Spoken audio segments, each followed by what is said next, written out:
Welcome to Not Milk Never Milk. Subscribe if you're lactose intolerant. You begin with the right fabric and a smooth surface because precision matters.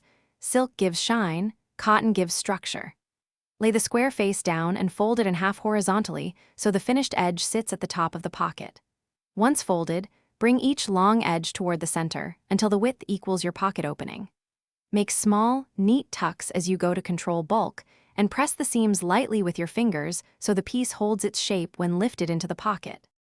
Now focus on how much pocket square should show.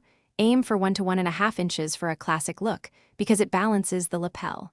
Fold the top edge down or up in small increments until the visible height matches your preference.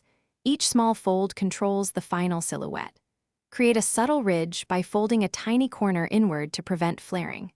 Once done, smooth the visible layer so the top edge is clean and straight. This keeps the presentation intentional. Slide the prepared square straight into your blazer pocket so the clean edge sits level with the pocket opening. Make sure the body of the fold sits flush and the top edge is centered.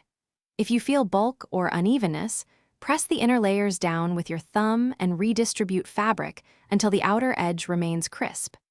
If it still looks lopsided, remove it. Make 1 or 2 microfolds to reduce thickness, and reinsert. This quick tweak fixes most problems without disturbing the overall shape. Thanks for watching. If this was helpful, leave a like and consider subscribing. See you next time.